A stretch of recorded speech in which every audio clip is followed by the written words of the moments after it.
आप देख रहे हैं WLBS न्यूज। चैनल को सब्सक्राइब करना और बेल आइकन को प्रेस करना ना भूलें। मैं अब आपसे ये जानना चाहता हूँ, चार आर्य सत्य जो हम हमेशा सुनते हैं, चार आर्य सत्य भगवान बुद्ध ने कहा था, ये चार आर्य सत्य क्या है?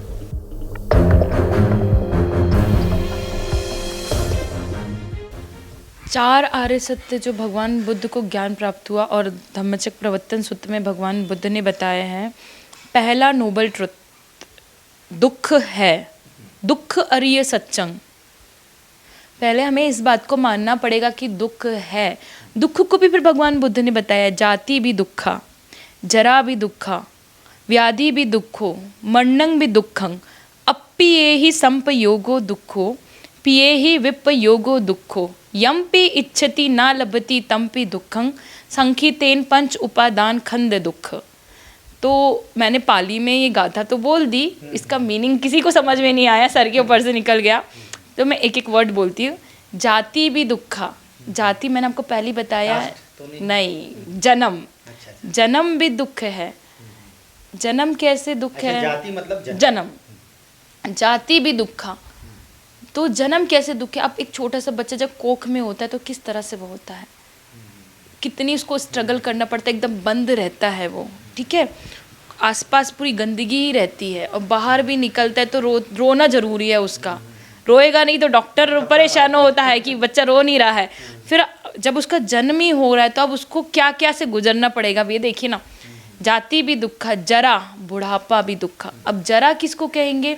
जहाँ आपकी इंद्रियों ने काम करना बंद कर देती है। बुढ़ापा आता है, बाल सफ़ेद होने लगते तो हम क्या करते हैं? डाई लगाने स्टार्ट कर देते हैं, तो दुख होता है।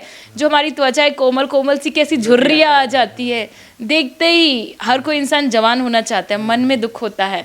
तो जरा ये बुढ़ापा, उतनी शक्ति नहीं रहती है, बल नहीं रहता, किसी सहारे की ज़रूरत होती है बुढ़ापे में। जो जर्जर हो रहा है, हमारा जो शरीर है, जो चित्त, वो जर्जर हो रहा है। शरीर जो है, शरीर की जो ये जो 6 इंद्रिय, जो 5 इंद्रियाँ, ये भी क्या हो रही है? जर्जरित हो रही है। ये अवस्था है। जन्म हुआ तो इससे गुजरना ही पड़ेगा। तो जरा भी दुखा मतलब बुढ़ापा भी दुख है, व्याधि भी दुख हो। सब लोग देख रहे हैं बीमारियाँ, छोटे से लेके बड़े, 1 महीने का भी बच्चा होता है, इवन बच्चा पैदा ही हुआ उसको कोई बीमारी हुई, दुख है, ठीक है। तो जो बीमारी है और जो लगी, मरते कोई बेड रिडन है, मतलब मृत्यु सैया पे पड़ा है तो भी बीमारी ही है उसको। ये हम कहते हैं ना कि जैसे किसी को गांठ का रोग हो जाता है, गठिया का रोग हो जाता है तो बोलते हैं दुआ करे बीमारी किसी को ना हो, किसी को पैरालिसिस होता है तो बोलते हैं दुआ ना करे किसी को हो। तो हम ये बोलते, तो इवन अभी जो कोरोना वायरस से लोग मर रहे हैं, ये क्या है? बीमारी तो है ना। तो ये भी क्या है? व्याधि, व्याधि पाली वर्ड है, व्याधि भी दुख हो, तो जो बीमारी ये भी दुख है। मरणं भी दुखं, मरना भी आसान नहीं है, मरना भी बहुत दुखदाई है। हाँ, कई लोग बोलते हैं ना अच्छे से नहीं, अच्छी गति नहीं हुई। और इसका एक सेंस ये भी रहता है कि जो मैंने आपको बताया, अरूप ब्रह्मलोक, रूप ब्रह्मलोक में उनका एक लाइफ स्पैन रहता है, तो वो बहुत हायर स्टेजेस रहती है, आपको हमको भी मिल सकती है। बट जब उनके जो कुशल कर्म के विपाक होते हैं, जब उनका मृत्यु का क्षण आता है ना, और उनका अकुशल विपाक जागता है, तो इतनी तीव्र वेदना होती है, तो वो तुरंत उनको नरक, जिस तरह से उन्होंने कर्म किए है उस हिसाब से उनकी तरंगे उसको खींचती है। जैसे मुझे विविध भारती चलाना है, तो उसका जो फ्रीक्वेंसी है, मुझे उसको रेडियो पे सेट करूँगी तभी वो मेरे सेट होगा, तभी विविध भारती बजेगा, तभी रेडियो मिर्ची बजेगी। हाँ, वी लव यू, ठीक है, वो वी लव बाबा साहब अम्बेडकर वो आएगा जब उस चैनल को सब्सक्राइब करोगे, उस वाइब्रेशन को आप कनेक्ट करोगे। तो इसी तरह जो कर्मों की वाइब्रेशन, जैसे जिसने जिस जैसा कर्म किया उसकी वाइब्रेशन तुरंत उसको वहाँ खींचती है। कई बार होता है जब इंसान, जिसको पैरालिसिस होता है, बेड पे पड़ा है, मरते टाइम कई बार भूखा मरता है, कई बार प्यासा मरता है, खाने की इच्छा है। कई बार जो इंसान कैंसर से मरते हैं, जैसे अभी कोरोना वायरस से जो मरे, जिनको ऑक्सीजन नहीं मिल पा रही, कितना तड़प के मर रहे हैं। मरना भी दुख है। 4 दुख बता दिए। अप्रिये ही संपयोगो दुखो, अप्रिय स्थिति, अप्रिय घटना, अप्रिय लोगों से जब सामना होता है, संयोग होता है, दुख है। मैं चाहता हूँ ये नहीं हो, जैसे आज आप चाह रहे थे कि हम जल्दी इंटरव्यू कर ले, पर बीच में बारिश हो गई, दुख हुआ ना, ये चीज़ें। तो अप्रिय ही, ये सोचे नहीं था हमने स्थिति, पर ये हो गई, घटना घट गई। तो ऐसी हम चाह रहे हैं कि कोरोना वायरस चला जाए, पर अभी जा रहा है क्या? नहीं जा रहा। हमने कितने को खो दिया। तो जो अप्रिय स्थिति बार बार घट रही है, तो अप्रिय ही संपयोगो दुखो, प्रिय ही विपयोगो दुखो। जो हमारे प्रिय व्यक्ति है, प्रिय स्थिति है, प्रिय घटना, हम उससे वियोग हो रहा है, ये भी दुख है। जिस चीज़ को हम चाहते हैं, मैं चाहती हूँ कि मुझे जॉब लग जाए, मैं IAS ऑफिसर बन जाऊँ, पर वो चीज़ नहीं हो रहा है, प्रिय स्थिति नहीं हो रही, प्रिय घटना नहीं घट रही। और इस टाइम लोग समझ सकते, जो अपने प्रिय इंसान को खोते हैं, वो समझ, इस कोरोना वायरस के दौरान कितने लोगों ने अपनों को खोया, मैंने भी खोया है, तो वो समझ सकते हैं। तो जो प्रिय स्थिति है, हम उससे वियोग हो रहा है, प्रिय व्यक्ति से वियोग हो रहा है, तो प्रिय ही विपयोगो दुखो, यम्पि इच्छति ना लभति तम्पि दुखं। मतलब जिसकी मैं इच्छा कर रही हूँ ऐसा हो जाए, जो मैं चाह रही हूँ वो इच्छा पूरी नहीं हो रही, वो भी दुख है। संखितेन पंच उपादान खंड दुख। संखितेन मतलब संक्षिप्त में बोला जाए तो ये जो 5 खंड, जो ये नाम रूप, फिर से नाम रूप आ गया, तो ये जो इससे जो अटैचमेंट है कि ये मैं हूँ, मेरा है, इसके प्रति जो आसक्ति है कि मेरे अंदर कोई आत्मा है, मेरा कोई घर बनाने वाला है, मेरा पुनर्जन्म नहीं होगा, खाओ पियो ऐश करो, कर्मवाद पे बिलीव नहीं करता है, जो करना है करो, दारू पियो, मटन मुर्गा खाओ, मतलब जिस तरह से आपको एंजॉय करना है, वर्ल्डली एंजॉयमेंट करना है, अज्ञानता है। तो ये जो अटैचमेंट है मैं और मेरे के प्रति, मेरा बेटा, मेरा बच्चा, मेरा कपड़ा, मेरा दुकान, मेरी लग्जरीज, ये जो है संखितेन पंच उपादान खंड, तो इसके प्रति जो अटैचमेंट है, जो आसक्ति है, वो दुख है। तो हमें एक्सेप्ट करना पड़ेगा कि दुख है। पहला आर्य सत्य, अच्छा दुख, पहला आर्य सत्य दुख है, ठीक है। उसका आपने पूरा डेफिनेशन बताया, मैंने आपको डेफिनेशन, ठीक है। दूसरा जो है कि दुख का कारण है, दुख समुदयं अरिय सच्चंग, कि जो दुख के पीछे कोई ना कोई कारण है, तो क्या है? तृष्णा है, अविद्या है। तो इसके लिए ये बहुत डीप में है। पटिच्च समुत्पाद की जो थ्योरी आती है, जिसको जो हम बोलते हैं, जो कर्म और फल का सिद्धांत है, डिपेंडेंट ओरिजिनेशन जो आता है कि कोई ना कोई प्रत्यय है। अगर हम जो बोलते हैं कि कॉज एंड इफेक्ट की जो थ्योरी है, वो ये है कि अगर हमारे साथ कोई घटना घट रही है तो इसके पीछे कुछ ना कुछ कारण है। आम का पेड़ आप देख रहे हैं, वो पेड़ कहाँ से आया? अगर आम का बीज नहीं होता, उसे हमने बोया नहीं होता, तो आम नहीं आते। इसी तरह आप और हम एग्जिस्ट कर रहे हैं, या हमें हमारे साथ जो घटनाएं घट रही है उसके पीछे कुछ ना कुछ कारण है। और वो तृष्णा, जो ये जो दुख का जो कारण क्या है?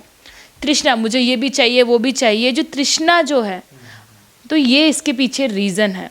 तो दुख है, दुख का कारण है। तीसरा जो आर्य सत्य, दुख का निवारण है, दुख निरोध जिसे बोला गया।